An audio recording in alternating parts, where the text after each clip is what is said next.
மீண்டும் ஒரு முறை வேதத்தின் வெளிச்சம் என்ற தொடரில் தேவனுடன் நடப்பது என்ற இந்த பதிவு மூலமாக உங்களை சந்திப்பதில் மிக்க மகிழ்ச்சி.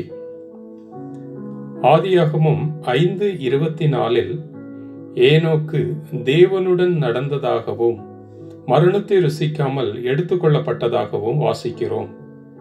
பழைய ஏற்பாட்டில் மரணத்தை ருசிக்காமல் எடுத்துக்கொள்ளப்பட்ட இருவரில் இவரும் ஒருவர்.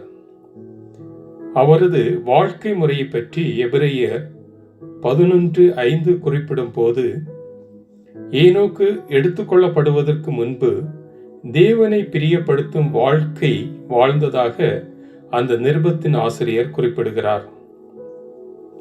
தேவனுடன் நடப்பது என்பது பரிசுத்த ஆவியானவரால் வழிநடத்தப்படுவது என்பதால் அது நம் வாழ்க்கை முறையிலும் நடத்தையிலும் வெளிப்படும். மீகா 6:8 நாம் நியாயம் செய்யவும் இரக்கத்தை விரும்பவும் தேவனுக்கு முன்பாக மனத்தாழ்மையாய் நடக்கவும் தேவன் விரும்புகிறார் என்று புரிந்து கொள்கிறோம். நாம் தேவனுடன் நடக்கும் போது நம்மை சுற்றியுள்ள மக்கள் நம்மில் தேவனின் அன்பையும் வல்லமையையும் காண்பார்கள். நாம் அன்பானவர்களாகவும் இரக்கமுள்ளவர்களாகவும் சமாதானம் பண்ணுகிறவர்களாகவும் இருப்போம். தேவனுடன் நடக்கும் போது அவர் வழங்கும் பரிசுத்த வாழ்க்கை நம்மில் வெளிப்படும். நாம் தேவனுடன் நடப்பதாக கூறிக்கொண்டு உலகத்திற்கு ஒத்த வாழ்க்கை வாழ்ந்தால் நம்மை நாமே ஏமாற்றிக் கொள்கிறோம். தேவன் நாம் அனைவரும் அவருடன் நடக்க விரும்புகிறார். தேவனுடன் நடப்பவரின் வாழ்க்கை அவரோடு நடக்காதவர்களிடமிருந்து வேறுபட்டதாக இருக்கும். தேவனுடன் நடப்பது என்பது தேவன் மீது நாம் வைக்கும் விசுவாசம், தேவனுக்கு கீழ்ப்படிதல் மற்றும் தேவனுடனான ஐக்கியத்தை குறிக்கிறது.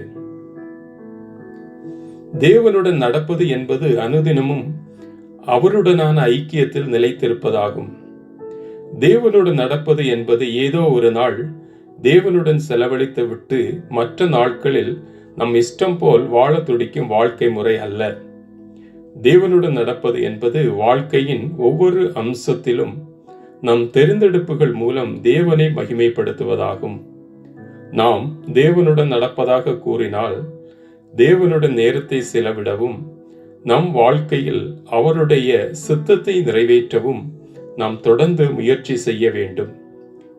ஏனோக்கு அக்காலத்தில் மற்றவர்களுடன் ஒரு சராசரியான வாழ்க்கை வாழ்ந்தாலும் தேவனுடன் நடக்கும் வாழ்க்கை முறையை பின்பற்ற முடிந்தது. தேவனுடன் நாமும் இந்நாட்களில் நடக்க முடியுமா என சிந்திக்க தோன்றும். ஏனோக்கை பற்றி சொல்லப்பட்டிருப்பது உண்மை என்றால் அவரால் தேவனுடன் நடக்க முடிந்திருந்தால் நம்மாலும் முடியும்.